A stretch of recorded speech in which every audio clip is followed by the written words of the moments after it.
में जो आतंकवादी हमला हुआ था उसमें हमारे हिंदुस्तानी शहीद हुए थे। आज हमारे दिल्ली के अंदर मुर्शिदाबाद विधानसभा से हमारे दानिश मलिक जी है, उन्होंने कैंडल मार्च निकाला है। आइए उनसे बात करते हैं, उन शहीदों के लिए क्या कहना चाहेंगे उन शहीदों को। जी दानिश जी, आपका परिचय जानना चाहेंगे। मैं केंद्रीय निगरानी समिति अधिकारिता मंत्रालय से दानिश मलिक और राष्ट्रवादी पसमंदा मुस्लिम राष्ट्रीय मंच से मैं राष्ट्रीय उपाध्यक्ष भी हूँ। और ये कैंडल मार्च मैंने इसीलिए निकाला है, जो 26 शहीद हुए हैं उनकी श्रद्धांजलि के लिए हमने कैंडल मार्च निकाला है और इसमें हमारे सभी साथी यहाँ पर मौजूद हैं।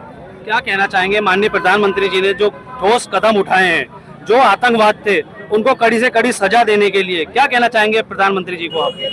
मैं ये कहना चाहूँगा प्रधानमंत्री जी का शुक्रिया, उन्होंने कड़े से कड़े कदम उठाए, लेकिन अभी भी कुछ गुंजाइशें रह गई हैं। जैसे एयर स्ट्राइक करी जाए, सर्जिकल स्ट्राइक करी जाए, आतंकवाद के अंदर घुसा जाए, उसको जड़ से खत्म करा जाए, जो भी इसमें मुब्तला हैं उन पर सख्त से सख्त एक्शन लिया जाए। कहा जा रहा है जो आतंकवादी थे वो पाकिस्तान से आए थे, क्या पाकिस्तान का इसमें हाथ हो सकता है?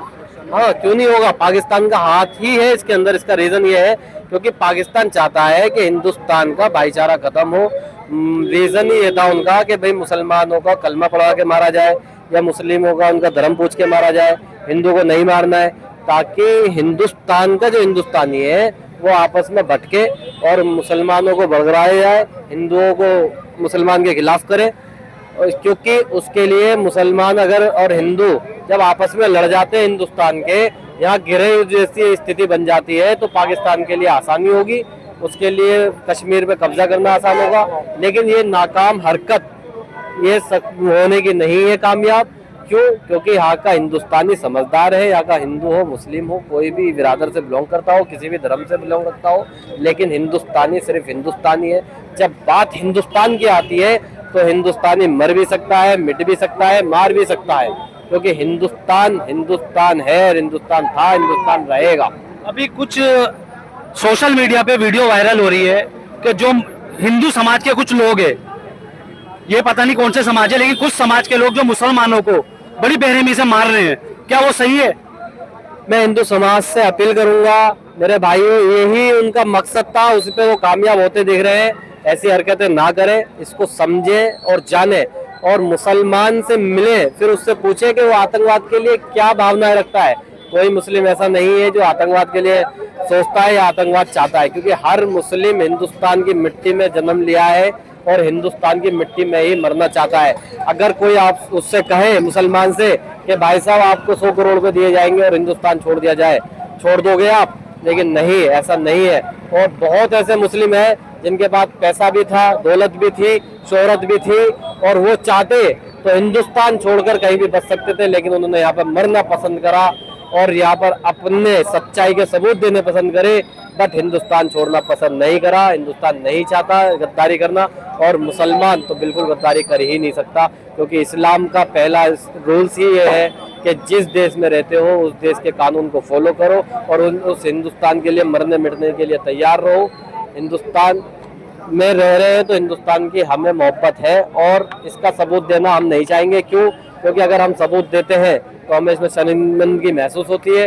और अपने हिंदू भाइयों से मैं यही कहूँगा कि भाई हमें सबूत देने पे मजबूर ना किया जाए और साथ में हमारे साथ चले, खड़े हो, हमारे को सपोर्ट करें और लड़े हमारे साथ आतंकवाद से। क्योंकि ये जो हमारे साथ हो रही है ना, ये हमें जबरदस्ती इसमें मुब्तला करने की कोशिशें हो रही है, इससे बिगाड़ पैदा होगा।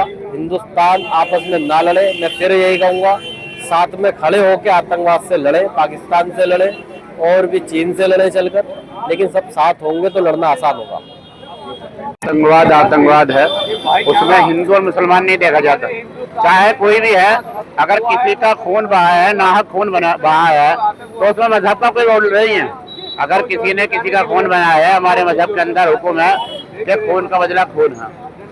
तो क्या लगता है आपको अभी तक जो है क्या कार्रवाई सरकार को नहीं, कहीं लगा लगता है सरकार की चूक भी रही है, कोई फेलियर भी रहा है, कोई इंटेलिजेंस नहीं, सरकार की चूक रही है कि सारे इतने सब कुछ सिक्योरिटी होने के बाद आतंकवादी वहाँ घुस रहे हैं। बड़े अफसोस की बात है कि आम नागरिक आदमी को जो बेचारे सैया घूमने के लिए जा रहे हैं, उन पर हमले हो रहे हैं। बड़े अफसोस की बात होती है। वो सब हमारे भाई हैं जो मरे हैं वहाँ पे।